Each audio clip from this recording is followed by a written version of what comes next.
Hey folks, Dave here. I am back. It's been a while. Things happen, prog stock happened, got sick for a little bit. One thing leads to another. Next thing you know, delays happen, so I am way behind. And tonight was to be the night I would get my next review out. And then stuff happened. And it's something I need to process. And if you clicked on this, you've seen the thumbnail. The one and only Pierre Robert has left us. Pierre Robert, DJ with WMMR in Philadelphia for 43, 44 years at this point in time.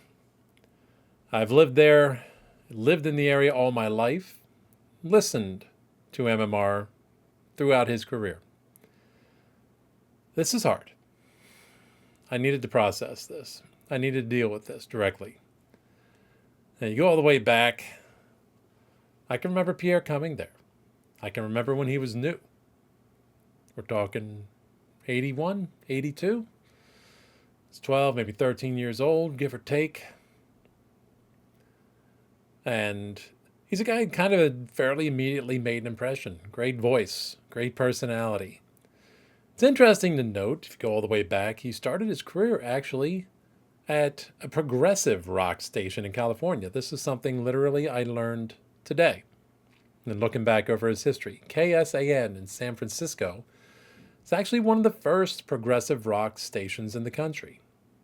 Small coincidence, I guess, but interesting to note as we talk about it here on Bleeding Edge. Eventually, he came east with a friend in 1980, drove the friend out here, and made an attempt, sent in a tape to get hired at WMMR. It was declined. So it almost didn't happen. Interesting to note. Apparently, he took a job for a little while in a vegetarian restaurant and health food store. And then it turns out someday he wanders into a palm reader, a psychic, or whatever, on good old South Street, back when it was really a wacky place. That person told him he'd get a letter soon. Let him know, hey, you should expect something. And that letter arrived shortly after from Joe Bonadonna, who was the station manager at that time. Did not know that. I thought he was just one of the jocks, but he was the manager as far back as that. And he offered Pierre his job. The rest is history from there. I can recall 1982, again, about the time I started hearing Pierre's name. I was still kind of new to WMMR, new to really hard rock, non-top 40 radio in general. I was always kind of scared of it. I figured it was the hard rocks. It was the druggies. I was a numbnut. But at that point, I was getting into it there. And there was a midday guy at the time called Steve Ski. I do not for the life of me know, if I ever knew, what his full name was. He just went by Steve Ski. And he was the one that started the workforce blocks. But Pierre was the one that took it over. And my memory says it was 1982 when that happened. Pierre took that over and made the workforce blocks his own up to this very day. So that's where it started. That's how far back I go with Pierre. And so many memories, so many things, some iconic, some less so, but some of them, all of them, memorable over the years. I can still recall back in the day listening to The Morning Zoo with John DeBella, who was one of my inspirations, along with David Letterman, if you can believe that, at the time. The two people that inspired me most to try to get into broadcast. At that time, DeBella was hot. He was the top thing in Philly, but I always remember their interactions during the crossover. As The Morning Zoo ended and Pierre came in, not unusual to be late, but I think he was more on time with DeBella than he was in later years. DeBella gave him some crap when he wasn't on time. But I still remember DeBella's sign-off. And to this day, I can pretty much repeat it verbatim without trying very hard, but this isn't about him, so I'm not going to go there. But I am going to mention the important part. And the final line in that sign-off was always, "Hi there, Willie." I don't know if I've ever read confirmation. I'm pretty certain that Willie was perhaps him calling Pierre, referencing Pierre's passing resemblance to Willie Nelson. I don't know. I've never found out. Maybe the information is out there and I've missed it. But again, that was, especially in the summer, part of my regular day. That was part of my life, hearing that all the time. Hearing that over and over again when they transitioned over, because I would listen to the zoo all the way through the morning up until when Pierre got on there. And admittedly, I didn't necessarily stick with Pierre through the day because Pierre was chill. Pierre was relaxed. Pierre was just about the music. He didn't have the goofy playing around and all that stuff. And at that age, I had things to do. I had to get on with my morning. So I couldn't listen all day long, but I listened throughout the day and often heard all of Pierre's antics, the things that he would do, talking about his faithful microbus Minerva. That's the one he drove across the country when he first came to Philadelphia. It was later replaced with Minerva 2, but they were both legendary for their state of dilapidation, oftentimes, as well as Pierre's penchant for accruing parking tickets, because he was always running late and didn't have time to go to the parking garage. So he would be parking on the street. Inevitably, he would get parking tickets. I think his microbus actually got towed one point in time. I do know that there was a whole thing going on. I believe it or not, I think it was the second one, not the first one. But at some point in time, it was a mess. And a local auto body provider, auto body and collision repair shop, actually refurbished it for him, repainted, repaired, freshened it up, got a bunch of videos out of it, and had some fun with that. So there you go. Along the line, the station adopted its own little mascot, a hamster, who the listeners named Eddie Van Hamster. You have heard about him most during Pierre's show. Seemed to be almost, maybe he belonged to Pierre for all I know. I don't know. Pierre often featured Reginald the butler, his friend, his mysterious cohort. I don't know if we ever knew exactly who that was. I believe it was at some point in time rumored to be Bob Baru of Baru Review. Again, I don't know that I've ever been able to do any research to confirm that, but I think it was. And he was a great character on the show and doing his whole English butler routine. It was a lot of fun, and I remember that. I remember even this is kind of Pierre's personality. Outside the station, there was a gentleman, I presume an immigrant, Nick, and he had a hot dog stand. He had a hot dog cart right outside the station. And Pierre befriended him at some point in time. And then every day at some point during the morning or during the afternoon, maybe, depending on, I forget which part of the day it was. I think it was morning. At some point, Pierre would play requests from listeners. And apparently the listeners put the requests and slips in a box at Nick's stand. And he got Nick doing the introductions. And Nick had a heavy accent, but it was fun listening to him to do what he was doing. At times he tried to be a character, he tried to act a little bit, but every read, no matter what character he was playing, it was just Nick in his heavy accent with a flat delivery. Hello, this is Nick, the hot dog man, and here is a request from my box. That's what I recall. And probably didn't quite do it justice, but that was about it. On an occasion, they would get fun with it. They would do something silly, something jokey, try to get a little cinematic and creative with it. At times, it got downright absurd, but it was really cool. It was always fun. And that's the thing. Pierre just made friends with this guy on the street and made him a bit of a radio star for a while. That tells you a little bit about who Pierre was and how he had love for his community.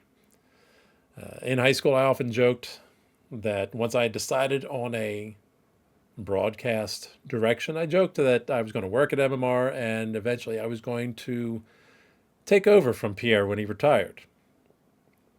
Well, not knowing Pierre's full age, I probably wasn't realistic about that because, Pierre just passed away at 70. Way too young.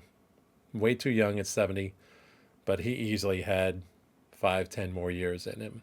And I'm not that young myself, so I don't think I was likely to take over from him, even under the best of circumstances. Would have been cool, but I don't see that because, gee, that puts him at only about 13 years older than me. So he made it to 75, 80. I would have been 62 to 66, 67.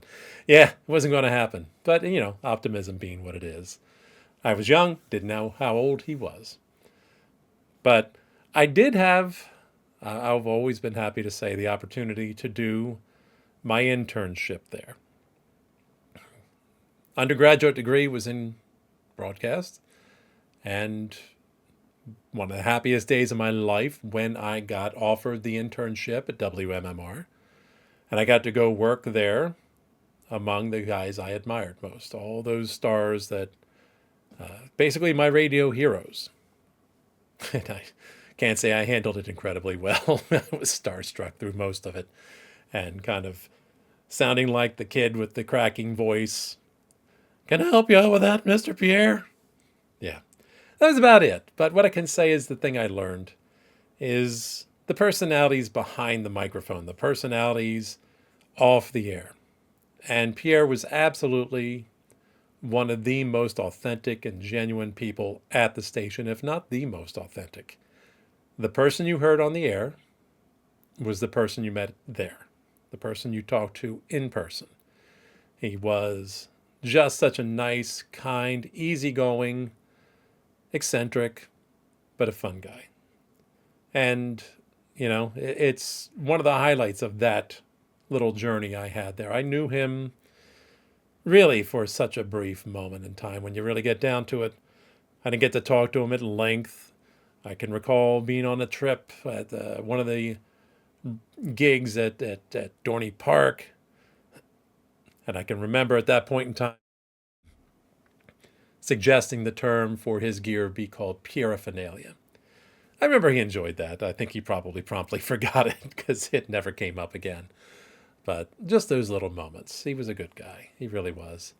And throughout the years, his tradition of playing Arlo Guthrie's Alice's Restaurant on Thanksgiving, I hate the song, but the fact that he does that and in recent years was doing it twice in the day to give people more opportunity to hear it, such a cool tradition. More dear to me was his Christmas Eve show. I don't know how long he was doing it exactly, but I discovered it probably somewhere in the range of 8, 9 years ago. I didn't tend to do much or listen to radio or watch TV on Christmas Eve, so if he had been doing it for a while then, that's probably why I missed it. And then I stumbled on it while I was doing stuff to get ready, making Christmas cookies in particular. And oh my God, what a great show. What an amazing thing. Him with his longtime producer, Pancake, who unfortunately is no longer with MMR because he was part of one of the many staff cuts that have been going on at the station in the last several years because of Beasley.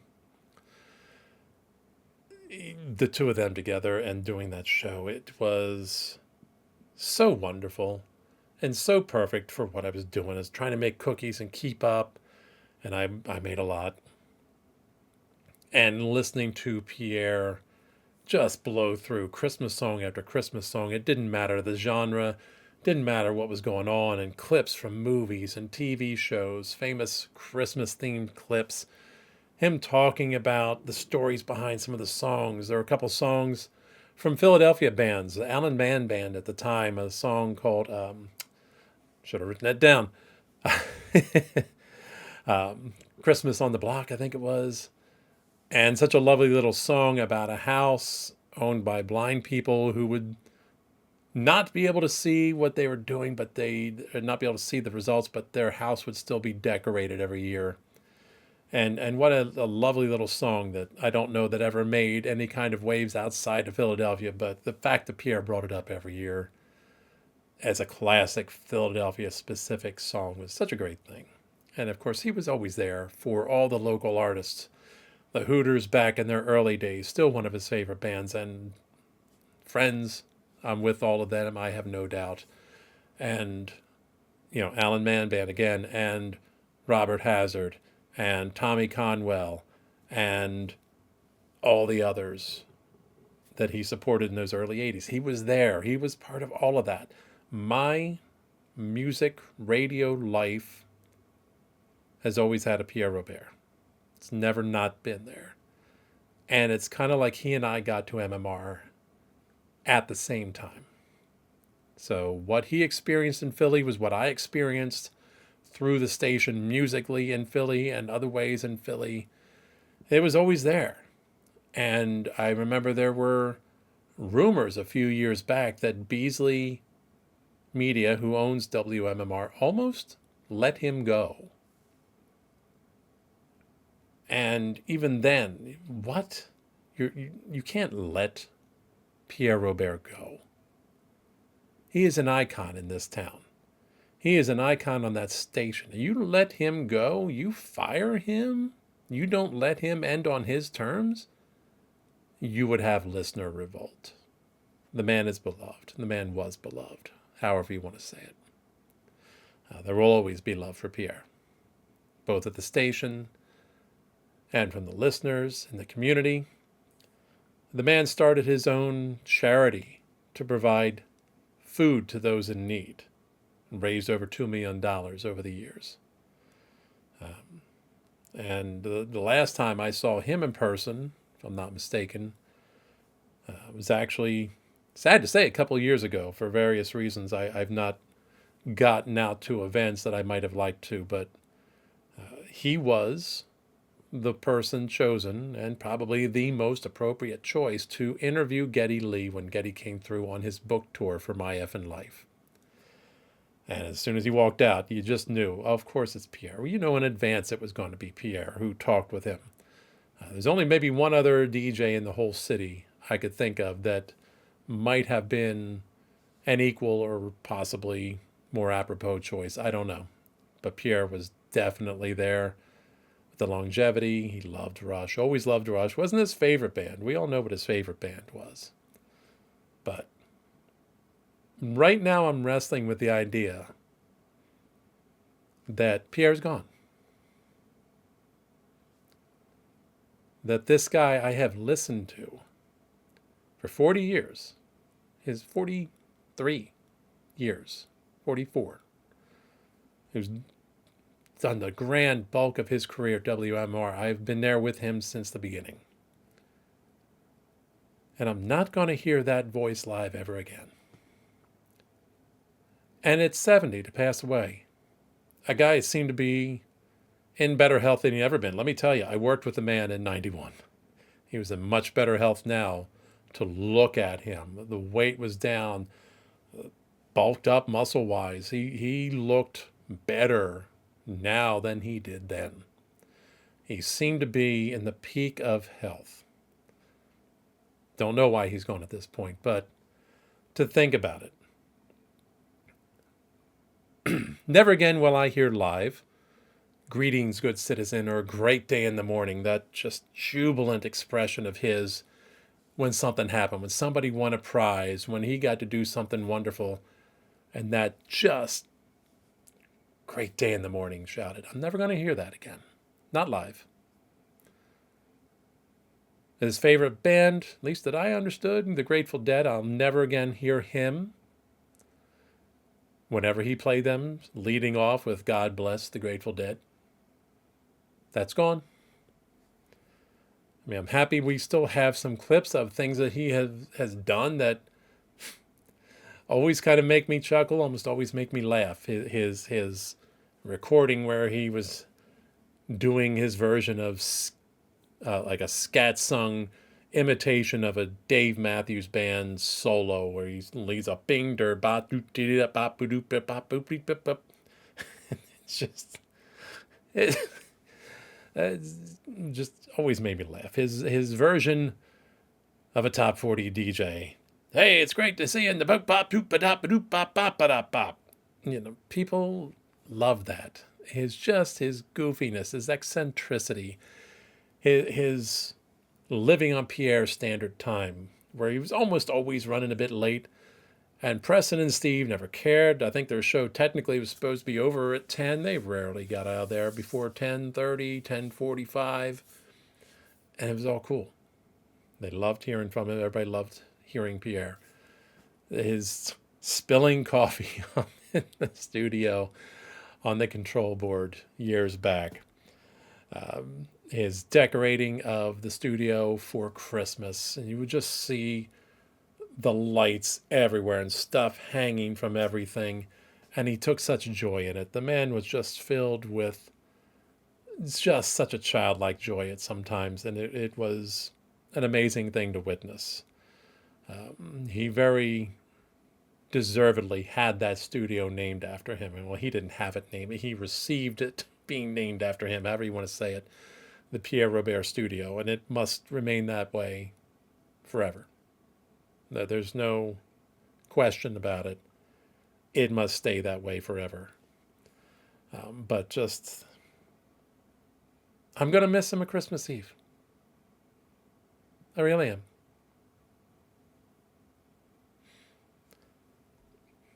Pardon me. But just as he would plow through all those songs and all those clips and everything, and he just had a blast, and it went on for hours and hours. He would start, they would say what the time was, he'd be late starting, and he'd run probably minimum 2 hours over. And it was beautiful. It was wonderful.